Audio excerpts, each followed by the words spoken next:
Big ബോസിൽ ആര്യൻ ഔട്ടായപ്പോഴാണ് എല്ലാവരും unfair എന്ന് പറയാൻ തുടങ്ങിയത്. കാരണം സാബുമാനുണ്ട്, അനുമോളുണ്ട്, ആദിലുണ്ട്, ഇവരിനെയൊക്കെ ഔട്ടാക്കി കൂടിയെന്നാണ് എല്ലാവരും ചോദിക്കുന്നത്. അപ്പോൾ അതിലെനിക്ക് തോന്നുന്നു ആർക്കും ഇഷ്ടമില്ലാത്തൊരു കണ്ടസ്റ്റൻ്റ് എന്ന് പറയുന്നത് അല്ലെങ്കിൽ സപ്പോർട്ട് കുറവ് സാബുമാൻ മാത്രമാണ്. ആദിലേനെയും ആൾക്കാർക്ക് അങ്ങനെ ഇഷ്ടമല്ല. പക്ഷെ ആദിലേനെയും നൂറേനെയും ഒരിക്കലും ഔട്ടാക്കാൻ പറ്റില്ല, കാരണം അവരുടെ കമ്മ്യൂണിറ്റി വോട്ടുണ്ട്. പിന്നെ അനീഷിനെ പുറത്ത് നല്ല സപ്പോർട്ടുണ്ട്, പി ആർ ഉണ്ട്. അക്ബറിന് നല്ല സപ്പോർട്ടുണ്ട്, പി ആർ ഉണ്ട്. പിന്നെ ഉള്ളത് ആര്, ഷാനവാസിന് നല്ല സപ്പോർട്ടുണ്ട്, പി ആർ ഉണ്ട്. എല്ലാവർക്കും പി ആർ ഉണ്ട്. പക്ഷെ പി ആർ ഉണ്ടെന്ന് തുറന്നു പറഞ്ഞ അനുമോൾക്കെതിരെയാണ് കൂട്ടമായ ആക്രമണം. അതും ആരാണ്?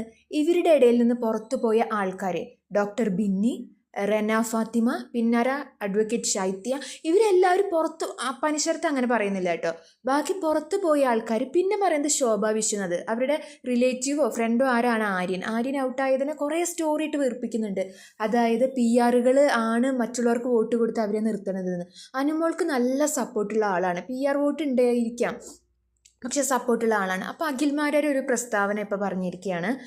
അഖിൽമാരാർ പറഞ്ഞത്, ശോഭ ആര്യന് വേണ്ടി പണ്ട് ജിൻഡോനെ ജയിപ്പിച്ച പി ആറിനെ സമീപിച്ചിരുന്നു. പക്ഷെ ആൾ ഓൾറെഡി അനുമോളിനെ ഏറ്റെടുത്ത കാരണം ആര്യനെ പറ്റില്ല എന്ന് പറഞ്ഞു. അപ്പോൾ എന്നിട്ട് ആര്യന് വേണ്ടി വേറെ ഏതൊരു പയ്യനെ, ഓൺലൈൻ മീഡിയയിലത്തെ ഒരു പയ്യനെ കൊടുത്തു, പി ആർ കൊടുത്തു. അപ്പോൾ അത് ആര്യന് പി ആർ ഉണ്ടെന്ന് നമുക്കറിയാം. അത് ആ പി ആർ വെച്ചിട്ടും ആര്യൻ തോറ്റുപോയി.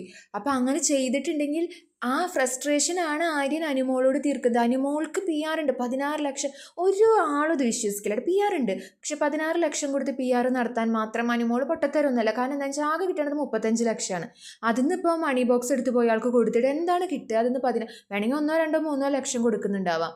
വോട്ട് ചെയ്ത് നമ്മളെ സപ്പോർട്ട് ചെയ്ത് എഡിറ്റ് ചെയ്ത് വീഡിയോ ആക്കി സെൻഡ് ഒക്കെ ഇറക്കുന്നവർക്ക് കൊടുക്കാം. അപ്പോൾ ഇതൊന്നും വിശ്വസിക്കാൻ പറ്റാത്ത കാര്യങ്ങളാണ്. ശോഭ അത്, കാരണം ശോഭ കഴിഞ്ഞ വട്ടം തേർഡാണ് ആയത്. സെക്കൻഡ് റിനീഷനെ ആരും പ്രതീക്ഷിച്ചിട്ടില്ല, ജുനൈസിനെയാണ് പ്രതീക്ഷിച്ചത്. ജുനൈസ് ഓർ ശോഭ എന്നാണ് സെക്കൻഡിനെ പ്രതീക്ഷിച്ചത് അഖിൽമാരാറിൻ്റെ സീസണിൽ. എന്നിട്ട് ശോഭ തേർഡ് ആയപ്പോൾ എല്ലാവർക്കും അത് ഭയങ്കര സങ്കടമായി. ആ ഫ്രസ്ട്രേഷൻ ശോഭയ്ക്ക് ഇപ്പോഴും തീർന്നിട്ടില്ല.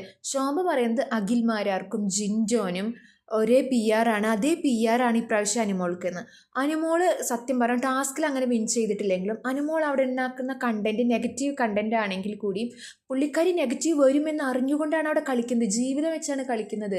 അപ്പോൾ പുള്ളിക്കാരിക്ക് സപ്പോർട്ട് ഉണ്ടാവും. അനുമോൾ എത്രയോ കാലമായിട്ട് അറിയുന്ന ആൾക്കാരാണ്. അത് ശോഭയൊക്കെ അംഗീകരിച്ചേ പറ്റുള്ളൂ. ശോഭ മാത്രമല്ല, സെലിബ്രിറ്റീസ്, അനുമോളുടെ ഫ്രണ്ട്സൊക്കെ അനുമോളെ തന്നെയാണ് സപ്പോർട്ട് ചെയ്യുന്നത്. പക്ഷെ സപ്പോർട്ട് ചെയ്യാത്തത് ആ ബിഗ് ബോസിൽ നിന്ന് ഇറങ്ങിയ പഴയ കണ്ടസ്റ്റൻസ് ആണ്. കൂടെ നിന്ന് ഇപ്പോൾ എനിക്ക് തോന്നുന്നില്ല അനുമോൾ ഇതിൽ വിൻ ചെയ്ത് കഴിഞ്ഞാൽ പണ്ട് ദിൽഷയ്ക്ക് ഉണ്ടായ പോലെയാവും. ഒരാൾ പോലും കൂടെ നിന്നവരെ കൺഗ്രാജുലേറ്റ് ചെയ്യുകയൊന്നുമില്ല. അനുമോൾക്ക് ആ വിജയം കൊണ്ട് സന്തോഷം പോലും ലഭിക്കില്ല. അപ്പോൾ ഒരിക്കലും ഒരു പി ആർ കൊണ്ട് ഒരാൾ ജയിക്കില്ല, ആ കാര്യം